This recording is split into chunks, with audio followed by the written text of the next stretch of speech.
Bom dia pessoal, tudo bem?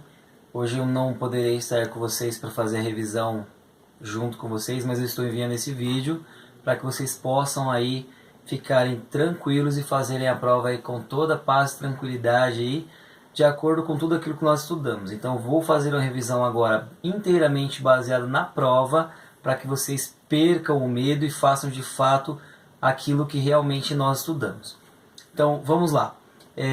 Durante todo esse bimestre, o início desse bimestre, nós estudamos a respeito da ascensão dos governos totalitários, não apenas na Europa, mas também aqui no Brasil e na América Latina em um contexto geral.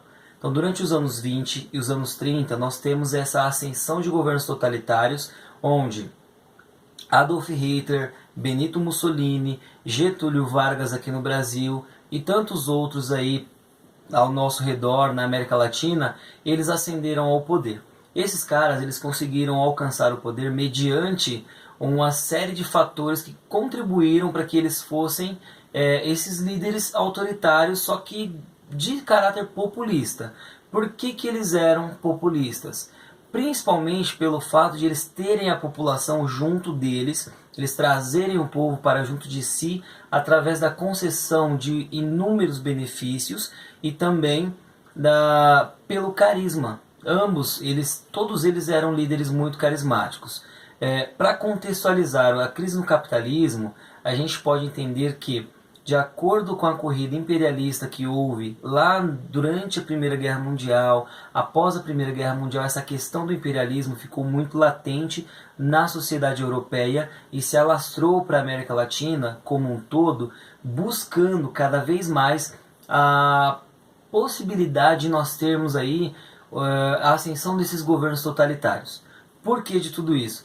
Porque a partir desse modelo imperialista que nós teremos, infelizmente, a ascensão de líderes que são fortemente autoritários, com pensamentos de autoridade sobre as nações, fazendo com que esse nacionalismo exacerbado ele possa vir à tona, provocando de maneira significativa transformações na nação, em suas nações, suas respectivas nações, e consequentemente aí elevando ao patamar de uma grande potência ou mesmo subjugando outras nações. A crise no capitalismo, ela se dá exclusivamente, mas não somente isso, nós temos uma série de outros fatores também, por conta da Grande Depressão. Então a crise no capitalismo, ela é essa corrida imperialista aliada a todo esse problema que nós enxergamos aí a partir da crise de 1929. Então a crise de 29 ela vai ser o ponto X da questão, ela vai ser o ponto-chave onde permitirá, após essa crise, nós teremos aí a ascensão desses governos totalitaristas com a desculpa de que eles vão solidificar a economia do país, eles vão fortalecer a economia, vão fazer com que o país volte a crescer. Então, especialmente nos anos 30, nós teremos essa crise e nós teremos essa ascensão desses governos por conta dessa corrida e principalmente dessa crise de 29. E aí nós temos, com a ascensão desses governos totalitários, não só pelo Brasil, mas pelo mundo inteiro, nós temos uma série de revoluções, né? Revoluções essas que são importantes na administração de qualquer país. Por exemplo, aqui no Brasil, Vargas e seus amiguinhos, eles promoveram a Revolução de 30, a qual trouxe Vargas ao poder, tornando-o presidente do Brasil. Presidência essa que foi exercida durante 15 anos, então de 30 a 45 nós temos aquilo que chamamos de Era Vargas. E aí nós temos as várias faces de Vargas no poder. Como que a gente pode relacionar o exercício do poder de Getúlio Vargas com essa questão do totalitarismo? Primeiro que Getúlio Vargas ele foi responsável por trazer da Europa essas ideias totalitárias. Se não fosse a sua íntima relação com Benito Mussolini e a sua simpatia com as ideias de Adolf Hitler, não de acordo com a história, não com o nazismo em si, mas com as políticas totalitárias e nacionalistas, nós não teríamos essa ascensão varguista e provavelmente nós não teríamos essa questão da Era Vargas ela acontecendo aí no período de 30 a 45. Então, quais foram as transformações promovidas por Getúlio Vargas? Ele trouxe inúmeras leis trabalhistas, ele legalizou os sindicatos a princípio, depois a gente vai ver que ele vai colocá-los na ilegalidade. Ele vai transformar a sociedade, fazendo com que a sua figura, assim como a de Benito Mussolini na Itália e Adolf Hitler na Alemanha, seja exaltada. Então o povo brasileiro, lá na década de 50, anos após ele ter deixado o poder, mas não deixou efetivamente de participar das decisões políticas do Brasil, vai promovê-lo novamente. Então por isso que nós falamos que Vargas ele voltou à presidência nos braços do povo. Tudo isso é promovido por tudo aquilo que nós comentamos em aula. A questão da concessão de benefícios, as leis trabalhistas formuladas por ele, o seu governo em si, a princípio ele vai ser muito bom. Porém, com o passar do tempo, nós vemos que Vargas ele vai se tornar um ditador tanto quanto os outros que fizeram as mesmas políticas lá na Europa.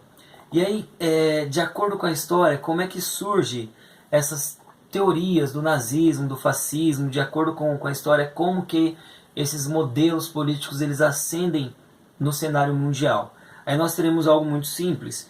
A partir dos estados nacionalistas, nós teremos aí essa pregação desses líderes a favor de um poder executivo forte, de um regime totalitário, onde o objetivo vai ser solucionar os problemas da nação, principalmente aqueles problemas que foram causados em 1929 com a Grande Depressão. E isso aí é algo que nós vamos ver o tempo todo nesses governos totalitários. Porque o princípio básico é, para que nós possamos levantar novamente a nação, é preciso que façamos do país uma nação forte, solidificada sobre os princípios do nacionalismo. Ou seja, a nação está acima dos seus interesses. O bem-estar comum da nação em si, do Estado, ele tem que se sobrepor a tudo aquilo que você imagina, tudo aquilo que você idealiza. Então nós temos toda essa questão do nacionalismo ele sendo muito fortalecido. E tudo isso após a Primeira Guerra Mundial, né, diante de toda aquela desorganização que ficou o mundo, de toda aquela bagunça, aquela ascensão imperialista. É muito simples entender essa questão do nacionalismo quando nós temos três grandes exemplos, né? Como eu já comentei no início do vídeo, Getúlio Vargas, Adolf Hitler, Benito Mussolini em seus respectivos países, eles trazem para nós uma ideologia de ditadores, só que esses ditadores eles têm algo especial, eles são populistas, porque eles trazem para si o povo.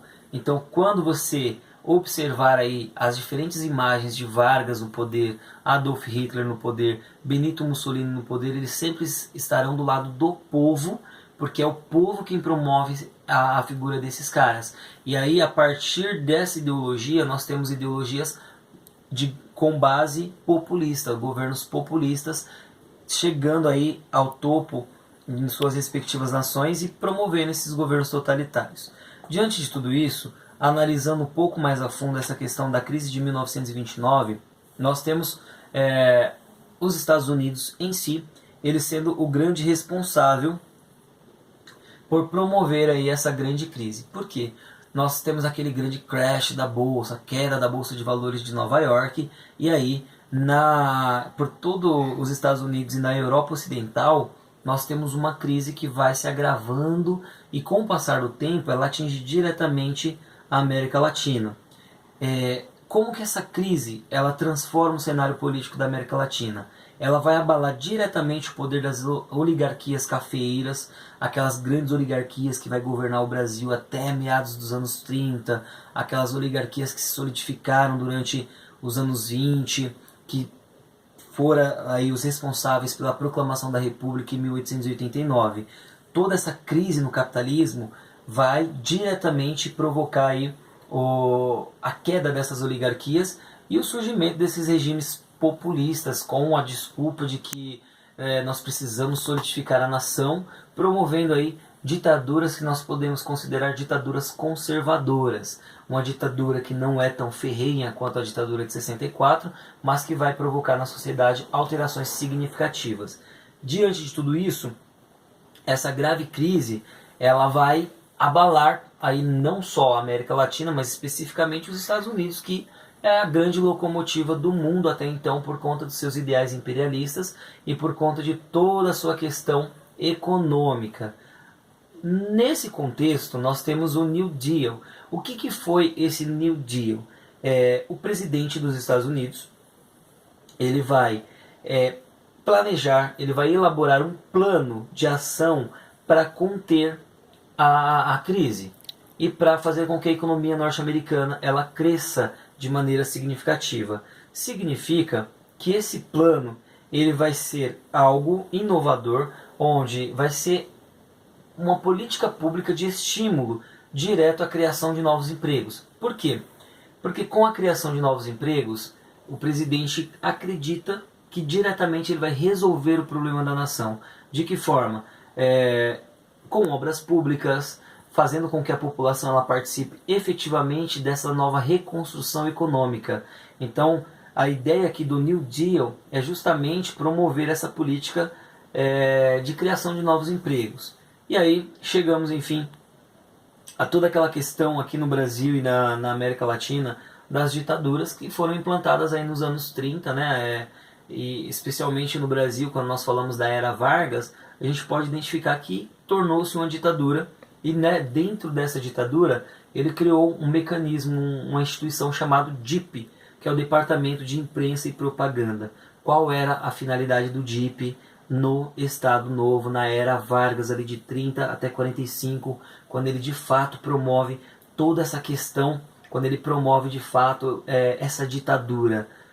É o controle de todas as informações que vão ser veiculadas na imprensa, o que os jornais vão colocar, o que a televisão da época vai colocar, como a televisão e os jornais, as demais revistas vão se posicionar mediante a uma informação. É claro que essas informações elas serão jogadas para a população de uma maneira a exaltar a figura do governante, no caso que é Vargas.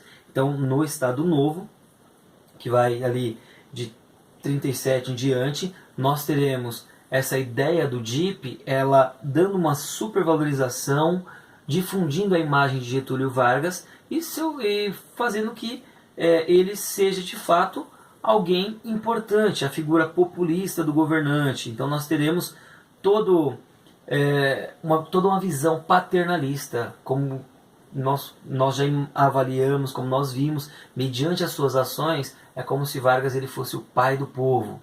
E aí quem que serão aí os vilões, os vilões do povo? Aquele empresário que não atende às reivindicações, aquele grande industrial da época que vai querer explorar. O Vargas, então, ele vai dar o direito do povo se manifestar, ele vai dar escola para o povo, ele vai dar emprego para o povo, ele vai dar aquela maquininha de costura que nós já conversamos a respeito, para a costureira poder realizar os seus trabalhos. Ele vai ajudar o povo e, com isso, ele vai exaltar a sua figura de um líder extremamente populista.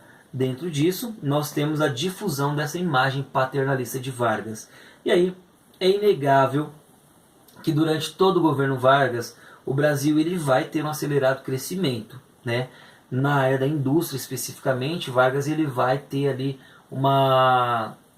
todo um viés de crescimento visando exclusivamente